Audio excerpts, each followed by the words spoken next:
I remember thinking like, this puppet is like priceless, and they're squirting it with water and just kind of treating it like it's nothing.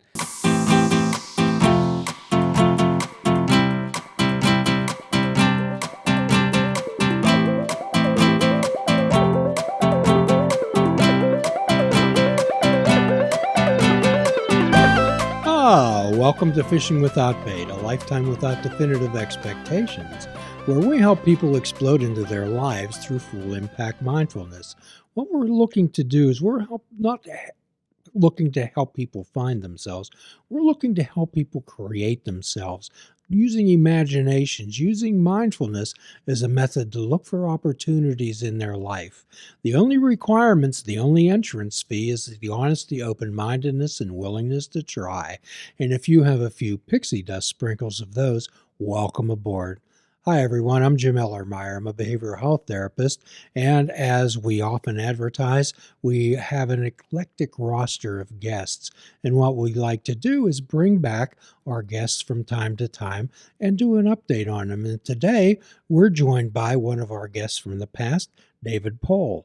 And David has a very interesting background consisting of being an illustrator and also has worked on the set when he was younger with a Pittsburgh icon, Mr. Rogers. Welcome back to the show, David. Thanks, Jim. It's good to be here. Nice to see you again.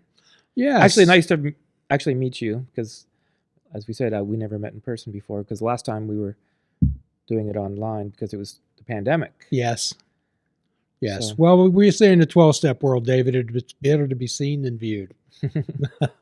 So here we are. It's always good to be have the human touch, have the human connection. Like I don't know if so many people have. So could you share with us just a little bit about your reminiscences of, since Mr. Rogers is such an iconic figure, not only in the United States, but really Pittsburgh and across the world. I think his kindness and his compassion toward human beings is more than well known. Could you share a little bit about some of your experiences with him? Well, yeah, I feel so lucky that I got to spend time with Fred and just got to work on that show. At the time, I think I started working there in 90 or 91, and I had done a little bit of illustration for Pittsburgh Magazine, which at the time was being published by WQED, and it was all housed in that building over in Oakland. So Mr. Rogers was filmed there. They created the magazine there, and they did the TV shows, all the TV shows there, and the radio station, the FM QED classical music radio station was from there. So it was really a hub of all that media there. And once I kind of got in the door, I knew Mr. Rogers was there, and I really wanted to work on the show. And it's pretty funny because the art director told me eventually that later she told me that the only reason she hired me was so I'd quit bugging her. Because I just bugged her constantly, because I knew that there might be a little opening and kind of got myself in there. But so I worked on the show for a few years, and then my freelance career really took off in the early 90s, and so I didn't work on the show until the end of the show. But I feel like very fortunate I got to work on the absolute, the last series of shows, and I was in the room when he filmed his last episode ever, which was really amazing. But a lot of people ask about Fred, and he was as genuine in real life as he was on TV. He was not any different. A little bit, his humor could be a little bit more adult at times, but he was the real deal. And I'll never forget one of the times I got to work with him in the tree, and they were doing a scene where they were squirting one of the puppets with a hose. It was Lady Elaine Fairchild, and so she would get wet, and her hair would get wet, her yarn hair would get wet, and I had a little blow dryer back there, and I had to maybe retouch her face a little bit, and I remember thinking this puppet is priceless, and they're squirting it with water and just kind of treating it like it's nothing, but I actually got to spend some time with Fred in the tree. And I had this flashback of wow, I remember watching this show when it first came on the air when I was a little kid. It was probably in black and white. I don't remember it in color at the time. And I loved the puppets. And I didn't like the Fred part of the show as a little kid. I didn't really. I just wanted to like fast forward to the puppets. I just wanted to see the puppets. Um, but I made some of my very dearest friends on that show. We're still friends. So we created this kind of like little community that is still around. You know, What was that last show like? What was the feeling on the set? How did Mr. Rogers handle that? he handled everything with like such grace, and I mean, I'm sure everyone was feeling a little emotional, but he wouldn't have known it. You know what I mean? He just kind of treated it like it was another episode. The thing that at the end of every wrap of every like when I was working on the show at that time, like they used to film it every day in the 70s. It was filmed. They were in there 5 days a week shooting, but towards the end, it was only they would film two sort of episodes a year. So they would do like a chunk of filming where they would film maybe 2 weeks shows in the fall and then 2 weeks in the spring.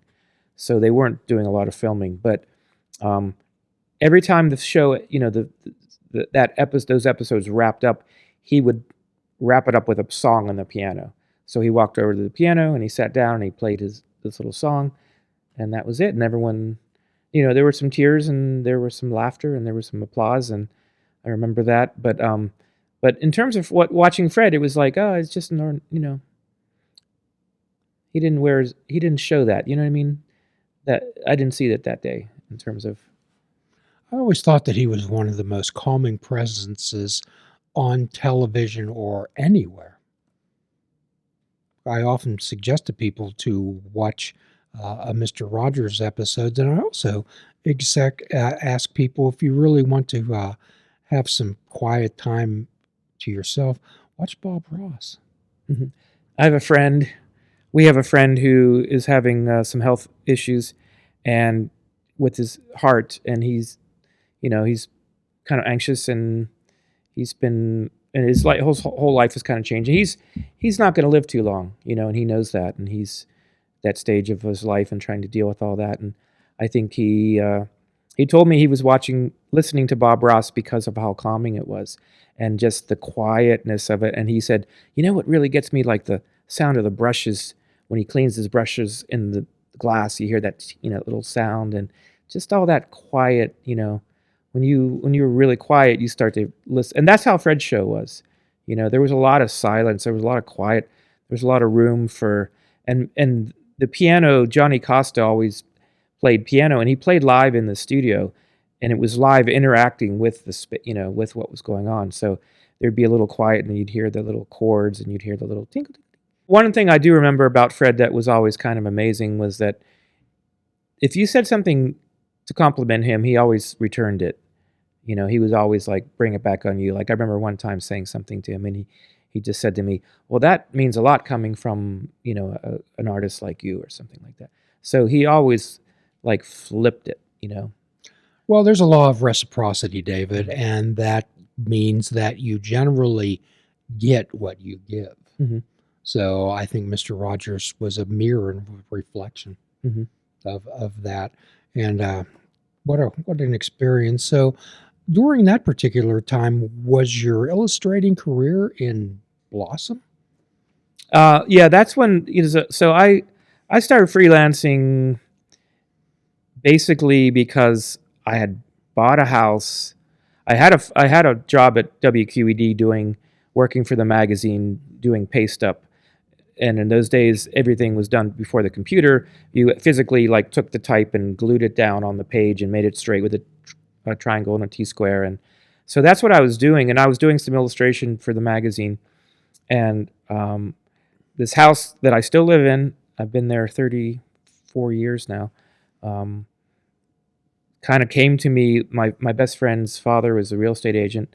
I was looking to rent a house, and my dad had just retired, and so my dad decided that he thought it was a good. I think my father actually wanted me to stay in Pittsburgh because I didn't think I was going to stay in Pittsburgh. So I think he just kind of thought, oh, if David buys this house, he'll stay here. But he loaned me the money to put the down payment on it, and I bought this house. And I didn't think too much about it. I think that was a good thing. I didn't think too much about it. I just like kind of dived into it. But I started freelancing because I lost my job. that January I lost my job. I bought this house and then I lost my job, got laid off, replaced by the computers that were coming in, and that January I started freelancing, and it was kind of a sink or swim thing, and but it kind of took off. Um, Lots of stories about how that happened and everything, but um, the one thing was that the house that I bought had a downstairs apartment that I rented. So I lived upstairs and there was 3 stories. And so I lived upstairs, used the 3rd floor as my studio. And my tenants downstairs the first year paid my mortgage on the house. Ah, So I really only had to pay my utility bills there. so you took a risk. I took a huge risk, yeah. And there's a difference between a risk and a gamble, David. A gamble, you can lose everything. A risk, you can recover from. So tell me what took place. What was that decision-making process about taking that risk? Because that was a risk. Yeah, I mean, I think part of it was I had it took me a while to I earned a Bachelor of Fine Arts degree, but I went to 2 years of school, took a year off, then went to a program that was a 3-year program. The last year was like an independent study, and then I won a scholarship, and I won a traveling scholarship, and then I went to Europe for 6 months. So when I really by the time from when I started school to when I was kind of like thinking, okay, now I'm gonna like try to figure out what I'm gonna do for my life, my career, what's my work gonna be. It was it was a 7-year period, 7-8 year period, and I had moved around a lot, and I had wasn't in one place for very long. I think I had moved 10 times in 7 years or something like that.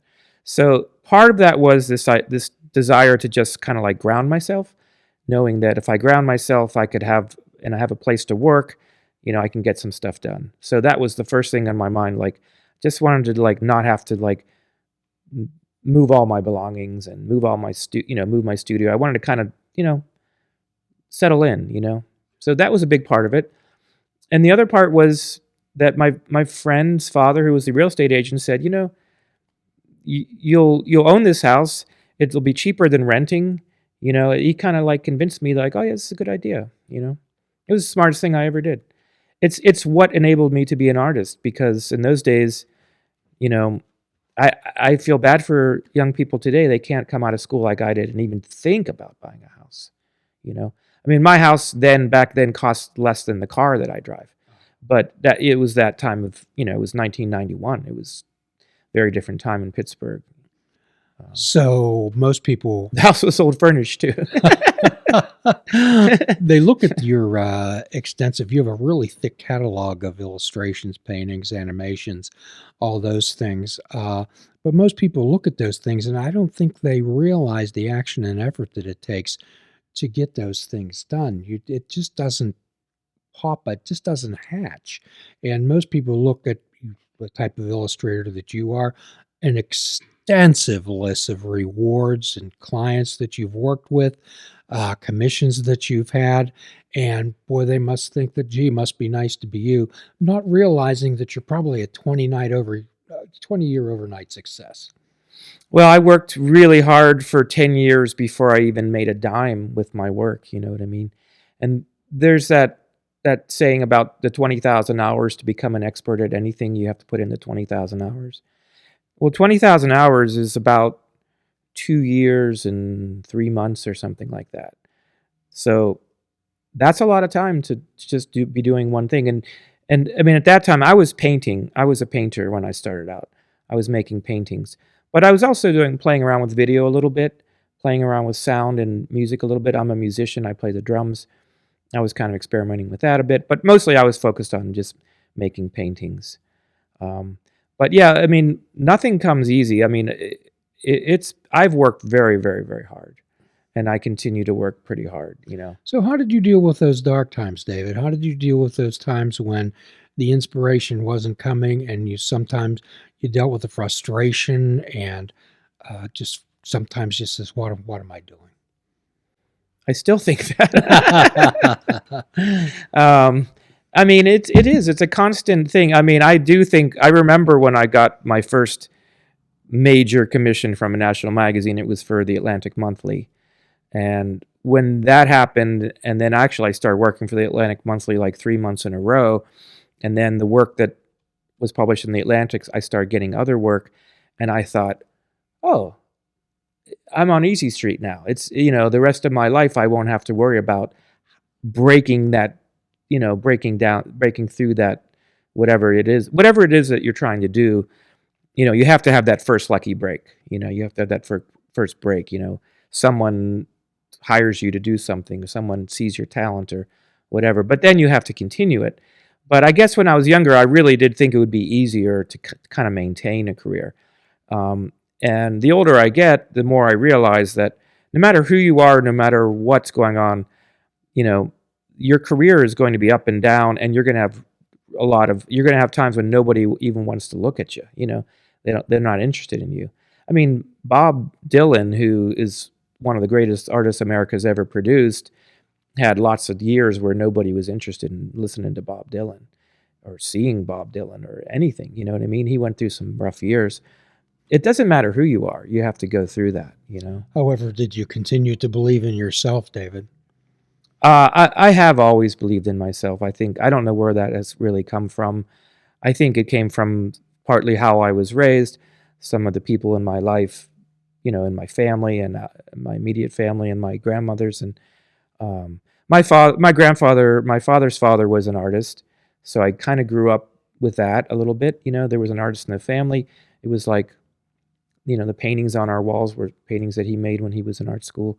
He went to Carnegie Tech. Ah, So I had that, a little bit of that background. But I knew I wanted to be an artist when I was 8 years old.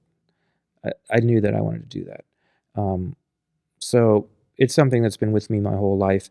But I mean, I don't know if I was always confident, but I always knew that I wanted to be an artist. And it took me a long time to realize that the reason I really wanted to be an artist was that making art is my way of like connecting to my soul, my way of meditation, my way of disconnecting from the world, my way of solving my own personal problems, my way of escaping, my way of finding joy. All those things kind of wrapped up. It gives me a lot of things. So it's not that hard to want to do something when you get so much back from it. and we're going to continue our conversation with our delightful guest, David Pohl, on our next podcast. Be sure to tune in. And we're going to give you a free prescription that you can cash anywhere. And that's fruits, nuts, and vegetables. Unplug your television and take up fishing. And for a truly mindful experience, we suggest that you fish without bait. Please do a kindness for another and do a kindness for yourself. Forgive yourself and forgive another. Till all are free, none are free. Namaste, my friends. Please check out our website at fishingwithoutbait.com, where you can listen to the show, comment on our discussions, and find out where you can subscribe to our podcast. If you're interested in flying the colors of Fishing Without Bait, click the shop icon on our website. We have clothing, mugs, cell phone cases, and so much more. Show the world that you fish without bait. This show is a member of the Sorgatron Media Podcast Network. Find out more at Sorgatron.